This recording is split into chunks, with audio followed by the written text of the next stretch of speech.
that a gang sign that You know exactly what the fuck that was. You know exactly what he was doing. Come on. You don't know what it is. Right. You don't know what that is. He know what it is. Yes, he do.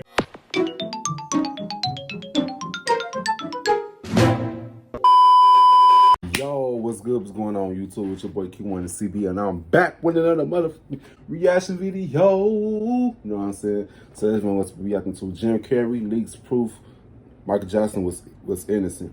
Real reason Sony wanted him dead. You know what I'm saying? I got my reasons why I feel like they wanted Michael Jackson dead, because Michael Jackson exposed a lot of the truths about the music industry, and plus he wanted to own his music. You know what I'm saying? The same thing they did to Whitney Houston, Prince, all of them, Sony. Man, Joe. And I also feel like that Michael Jackson's faked his death. Something in my soul telling me he did. You know what I'm saying? But yeah.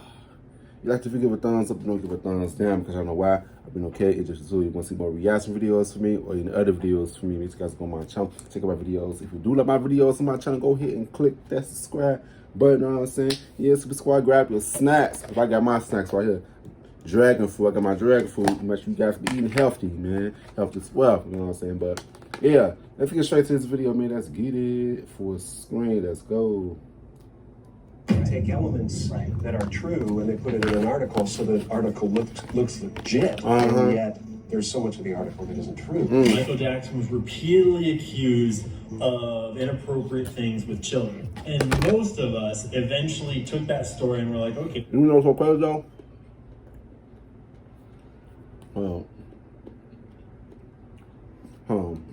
That's messed up. Michael Jackson's a bad dude. Without necessarily... And I also feel like Michael Jackson was saving them damn kids. But, you know, the media and the industry, they, you know, a lot of them was known for pedophiles and stuff, touching kids. I also feel like Michael Jackson was trying to save them kids, but, you know, he was going against the agenda, so they trying to put out a false narrative about him. Talk about he raped kids and stuff, touching on little boys. I remember that stuff as a kid, news articles about Michael Jackson and stuff, you know what I'm saying? But in actuality, I also feel that he was saving them kids, bro, for real, for all the evil things that they was doing behind closed doors, you know what I'm saying? Man, that shit wild, man. That shit crazy, man. That shit crazy. Calling him fake and stuff. Into account the way that the press had been smearing him in humiliation ritual. That's what they was doing to Michael.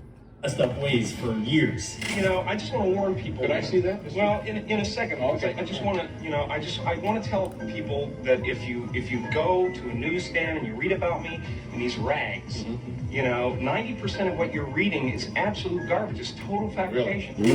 The companies take advantage of them. They really do. And Sony, I own half of Sony's publishing in... That's the reason why they killed him. Because he owned half of it. But Michael Jackson had so much power. He did. That's why they wanted him dead, but I feel like Michael Jackson faked his death, bro. I got my reasons. And I'm leaving them, and they're very angry at me because of it, but... Michael constantly told me, Latoya, if I die, they're gonna murder me, they're gonna kill me. A rare Jim Carrey interview has suddenly leaked where Jim defended Michael Jackson while the rest of Hollywood was busy demonizing him. And he even hinted at a disturbing plot against Michael that went far deeper than we ever imagined. Now, if you thought that those accusations against MJ were suspicious, wait till you hear what Jim Carrey had to say. Propaganda. I'm sorry I paused a lot, but it's something I got real passion in. If you don't like it, go to the original video, you know what I'm saying? But yeah, that's the video. Jim not only defended MJ's innocence, but he also allegedly warned Michael that Sony Music and elite industry executives were orchestrating the smear campaign to destroy his reputation. All because MJ was starting to expose those same higher-ups that Jim would later call soulless and monsters hiding behind contracts and cameras. And that's not all. Insiders are now saying Jim himself may have come close to being sacrificed. After publicly exposing the machine behind the entertainment industry, Jim's own life spiraled into chaos, and his ex-girlfriend passed under sketchy circumstances. And some believe it was no accident, but a warning that made Jim walk away from Hollywood for good. But let's circle back. What exactly... They always get the somebody that's close to you. That's why whenever you become famous, have you noticed that everybody that was close to that first person, somebody I was close to them always passing away. Because that's a sacrifice, you know what I'm saying? You see that with various amount of artists, and that a lot of people that was close to them, they always getting killed suspiciously. You know what I'm saying? Yeah, that shit crazy. Jim reveal about MJ. Was MJ framed because he threatened to pull back the curtain on the same puppet masters Jim exposed? Let's break it all down. So the conspiracy really is a conspiracy, in my opinion, between the media and the DA to make Michael Jackson appear to be the guiltiest person on the planet, when in truth, no one could be more humble, more talented, and more loving than Michael Jackson.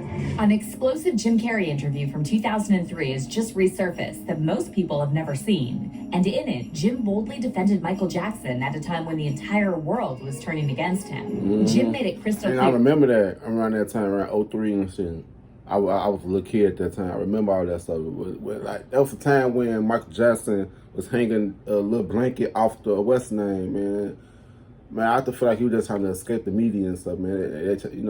They always trying to put a bad image on somebody who's kind of doing good, but the roles always be switching. You know what I'm saying? Like, that's how I feel about. You know what's so crazy though? That's how I feel about Donald Trump. When I was little, I remember everybody loved Donald Trump, but it's so crazy though when he started becoming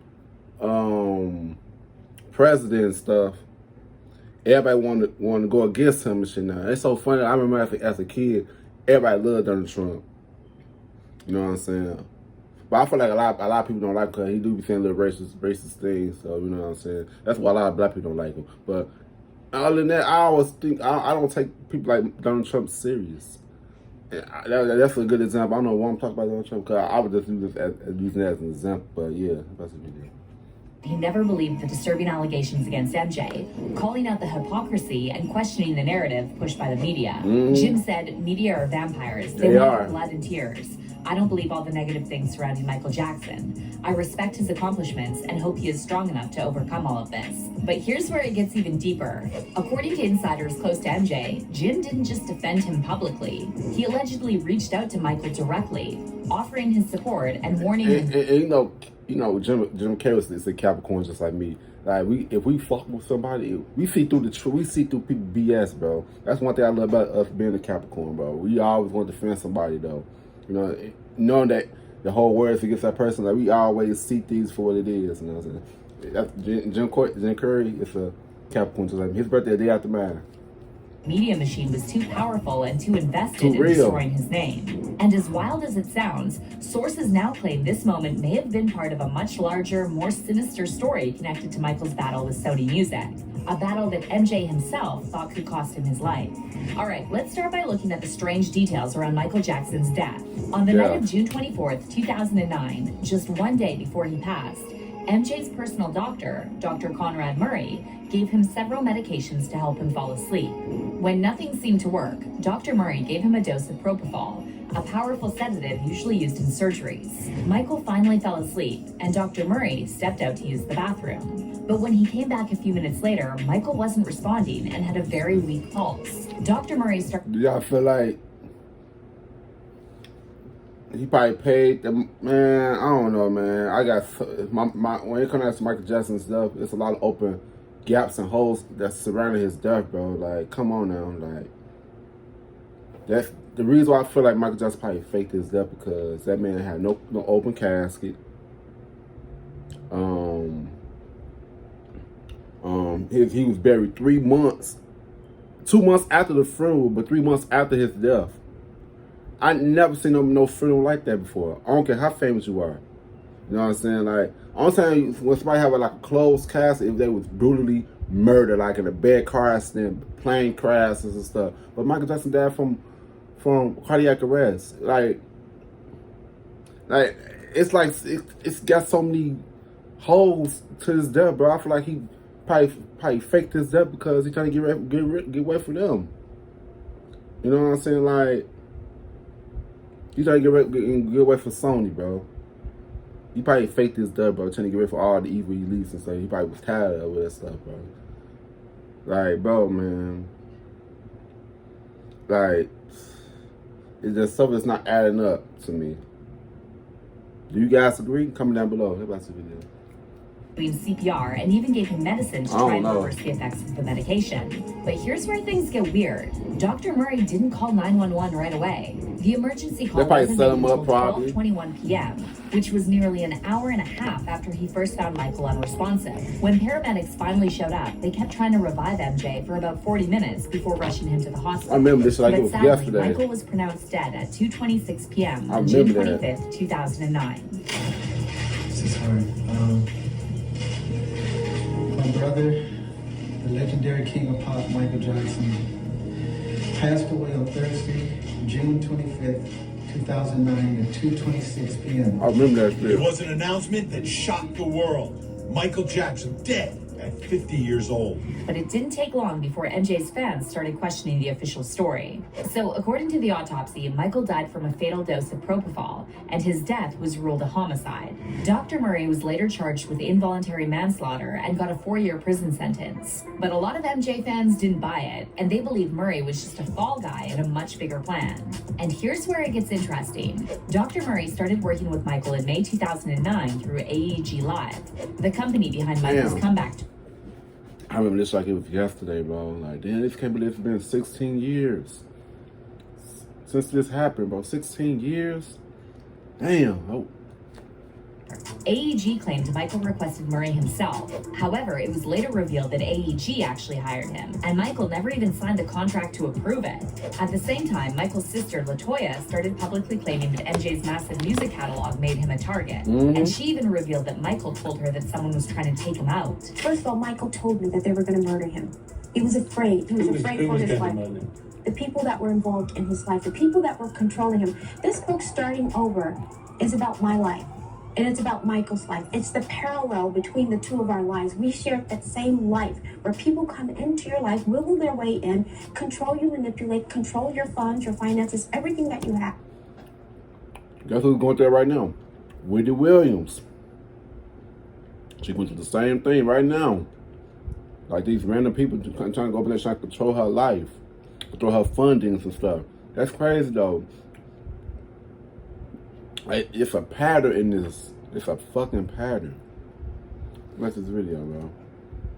And you must do what they tell you to do. And that's what Michael was going through. And he knew that everything that was happening to him was not kosher, wasn't right. And it disturbed him greatly. And he kept saying it over and over and over again. Yes, Dr. Murray was the fall guy, but it's more to it than just that. He named names. He told me people. He told me to be careful of this one and that one. And in the beginning, I didn't, it's not that I didn't believe him. Who were the people that he was saying? People that surrounded themselves around him, people that worked with him, people that were with him the last days.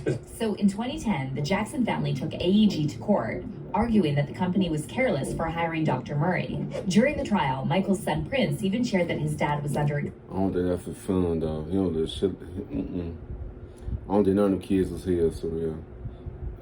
Watch the video. Extreme pressure, and even said more than once that they were trying to kill him. The Jackson's genes is strong as fuck, bro. He don't got no...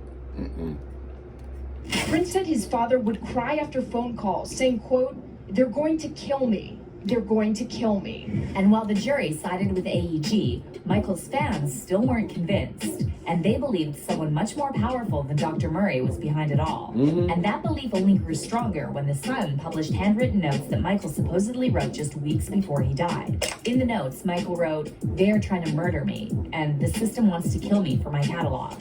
And that's when Michael's daughter Paris started calling out Sony. That's not his daughter either. But yeah, man, like they always doing that. So every time somebody trying to go against their agenda, bro, I think we see this with various artists, for real, from 1950s, like till now, bro. Even before then, bro. They always kill people that was going against their agenda, bro. For real, for real. That's the video. And John Branca, the man who was in charge of MJ's estate. Paris liked a bunch of tweets that blamed Sony and Branca for what happened to her dad, including one that said, "We've been telling you the truth for 7 years. Shame on any of you who sided with Michael Jackson's murderers." Now, here's something important to know about MJ's relationship with Sony. Michael literally thought Sony was evil. He had serious issues with the company. Guess who's part of Clyde Davis? He the owner of that shit, bro. Like, come on, yes. And that man's responsible for a lot of people's death. You know what I'm saying? Janis Joplin, Whitney Houston, Michaels, you know what I'm saying? He's responsible for a lot of their fucking deaths, bro. That's only name a few. You know what I'm saying? What about the video? And spoke out against them more than once. On top of that, he actually outsmarted them and ended up owning half of their music catalog before cutting ties and going independent. Best way. You know, being the artist that I am, at Sony, I've generated several $1 billion for Sony. Several billion. And they use you. They really thought that my mind is always on music and dancing, and it usually is, but they never thought that this performer myself would outthink them. So I'm leaving Sony a free agent, owning half of Sony. And that's the thing is right there. They don't want you to have no type of power. They want to take control of you. You know what I'm saying? Like once you trying to get your publisher back, they either want to put you in jail or the whole industry go against you. Like we just saw that shit with Tory Lanez. Like he just started trying to get his publisher back, and look what happened with the Megan Thee Stallion stuff. And now he locked up for 10 years for no fucking reason. You know what I'm saying? Like the same thing that Michael went through, a lot of artists went through, bro. Y'all don't fancy these record companies. If you want to become an artist, do not fancy these record companies. Don't. That's a video. So I own half of Sony's publishing, and I'm leaving them, and they're very angry at me because of it. But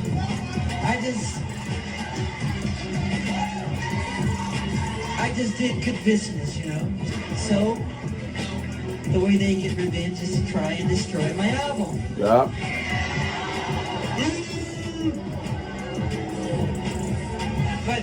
But I've always said, you know, good art never dies. Never dies. And Tommy Mottola is a devil. Oh. And he is a horrible human being. And we have to Michael's fed up. Our drive until he's terminated. But hold up. We're just scratching the surface here. Before Sony allegedly tried to get rid of MJ, some sources claim they first tried to ruin his reputation by framing him for a horrible crime, one that stuck with him for the rest of his life. And the idea that Snedden had such a vendetta, again in my opinion, that he would charge Michael Jackson with the abduction and conspiracy charges in addition to and alcohol and applying the kids with alcohol and all of these other charges, which amounted to 14 counts against Jackson, was proof positive for me later that Snedden was out for any kind of blood he could get. If anything could stick. And you gotta watch out for those type of people, bro. Those type of people that you keep away from you. For real, for real. Observe everybody's energy, because energy never lies, bro. Watch everything about people, bro. That's the video. He was going to throw it out there, no matter how ridiculous it was. They use anybody to get and so this conspiracy really is a conspiracy, in my opinion, between the media and the DA to make Michael Jackson appear to be the guiltiest person on the planet. Now, this theory that MJ was set up is... And they control the media too, bro. So, anything that they could control, y'all know, they could put out anything about you, bro. And the media and the world gonna fucking believe that shit, bro. It only takes the real ones to see the actual truth, you know what I'm saying? Like, some people that go through it because somebody else say it, bro. You know, people always believe the bad things that somebody say about them, but never the good things. That's just, why we think like that, though? You know what I'm saying? Like, bro, I question everything. That's the video.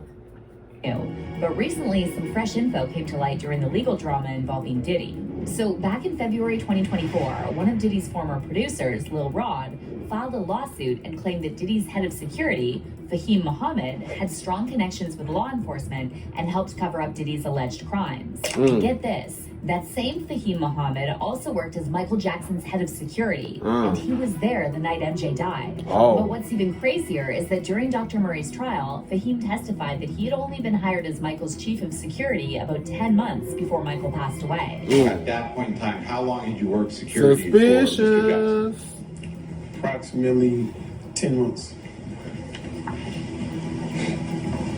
And what were your responsibilities?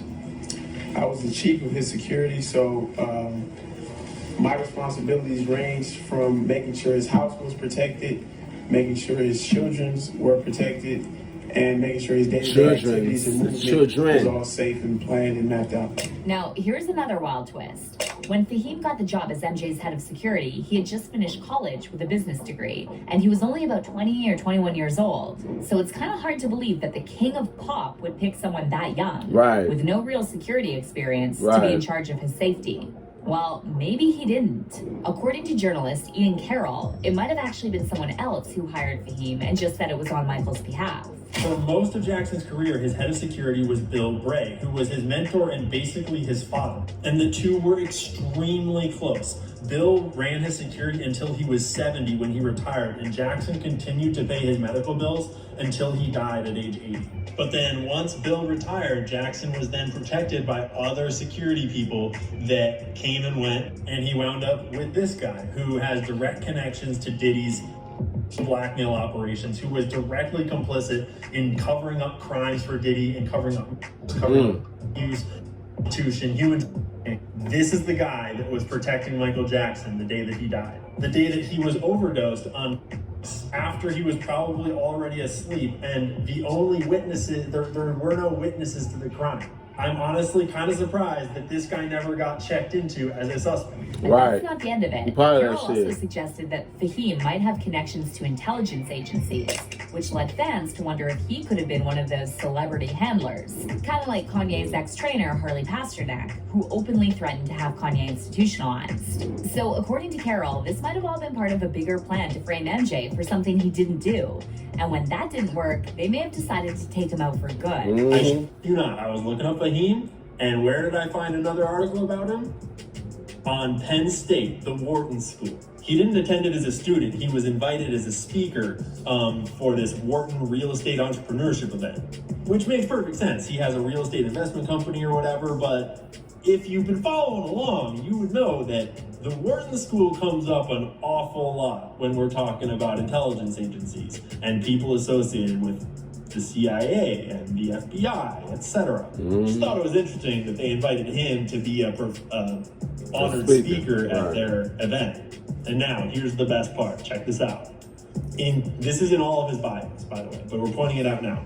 In 2008, Fahim graduated from Sacramento State University with a Bachelor's of Science degree in Business Administration with a concentration in real estate and marketing. Okay? Do you realize what's wrong with that yet? Anything coming to mind? When did Michael Jackson die? June 25th, 2000. June 25th, 2009. Jackson died from cardiac arrest caused by a propofol and benzodiazepine overdose, caused by his doctor, apparently. Hold up. Hold the phone. Pause. Why is a dude who just graduated college last year with a business and real estate degree Yeah, it don't make sense though. It don't make sense. It doesn't make sense. Like, they hired him. Yeah, it don't make sense. Head of security for the king of pop, for Michael Jackson, the most famous musician of all time. What's going on? All right, now let's get back to Jim Carrey, because now some new info is coming out about why he really walked away from his super successful movie career. And apparently it wasn't just his choice. Insiders say he had to leave because the powerful people running Hollywood were actually trying to Michael Jackson him for speaking the truth about what really goes on behind the scenes. So back in 2018, Jim told The Hollywood Reporter that he wanted to completely take down Hollywood after seeing all the shady stuff happening behind closed doors. He said, "I just didn't want to be in the business anymore. I didn't like what was happening. The corporation's taking over. My plan was not to join Hollywood. It was to destroy it. Like, take a gigantic sledgehammer to the leading man and to all the seriousness." By the way, this interview came out shortly after Jim's interaction with a reporter at New York Fashion Week went viral, where he basically made fun of the whole industry for being pointless. There's no meaning to any of this, so I wanted to find the most meaningless thing that I could come to and join, and here I am. I mean, you gotta admit it's completely meaningless. Well, they say they're celebrating icons inside. Celebrating icons, boy, that is just the absolute lowest aiming, possibility that we can come up with. It's like icons. Do you believe in icons? I don't believe in personalities. I don't believe that you exist, but there is a wonderful fragrance in the air. Now, at the time, I understand exactly what he was talking about. Or if you to read in between the lines, everything, I just know he said, this doesn't exist. Like, nobody doesn't exist, but it's just energy. You know what I'm saying? That's like, oof. You know what I'm saying? That's poetry. mainstream media mocked Jim, calling him crazy and trying to He ain't discredit crazy. him. But over time, more of Jim's past interviews about Hollywood started to resurface, and people started to realize there was actually a deeper message behind what he was saying. Right. Like back in 2014 when Jim was on Jimmy Kimmel and walked in making a gesture that some people think is an Illuminati symbol. Kimmel played dumb and said he had no idea what the sign meant, but Jim called him out, saying that everyone in show business knows exactly what it stands for. Is that a gang sign that You know exactly what the fuck that was. You know exactly what he was doing. Come on. You don't know what it is. Right. You don't know what that is. He know what it is. Yes, he do. Jimmy Fallon doesn't know. David Right. Letterman doesn't know. Right. They know exactly. Comics and show business don't know what this is. They know exactly what that is. Yeah. What is it? Come on, Jimmy. Jim then said he was there to expose the secret group that controls Hollywood, and the audience just laughed, thinking he was joking. No, he was dead ass I'm serious. here tonight to blow the lid off it, to be the whistleblower. I'm sick and tired of the secrets and the lies. It is the secret symbol of the Illuminati, and you're a part of it, and it is the all-mocking tongue. And they think that shit's a fucking joke. Y'all laughing and say he ha ha ha ha ha ha ho ho ho. But ain't none of that stuff fun. You know what I'm saying? But then Jim started talking about how talk shows and entertainers are like puppets for the government. They are. Meant to distract people from the real problems. They are. And you could tell this made Jimmy really uncomfortable. I've been saying this years ago, man. A lot of big YouTubers, a lot of YouTubers. I feel like I'm probably one of the first ones that said something about this industry stuff years ago. Yeah, that's about to But for years now, talk show hosts, people on television, people in sitcoms have been hired by the government to throw you off the track, to distract you, to make you laugh and stuff like that, make you happy and hustle, so you don't know what's really going on. He ain't lying. You know, and they get They out there in the laughing. woods in a circle, naked, and they decide these things. And you know, And I don't think that's real. I don't think that's real audience laughing. I know they could be fake laughing too. yeah, look at him trying to. It's hilarious, hilarious. By the way, there were also rumors that the audience didn't actually laugh when Jim started talking about the Right. It's so funny though. It's so funny. I just said that. I thought they weren't even actually laughing for real. That's fake audience laugh. Let me see what they for to say though. government using entertainers to distract people.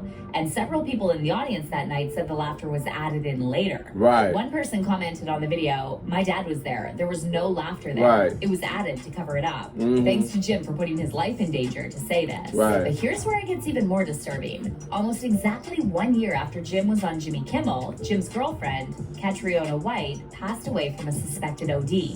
And almost immediately, Catriona's ex-husband filed a lawsuit against Jim, accusing him of giving her the prescription pills that led to her death.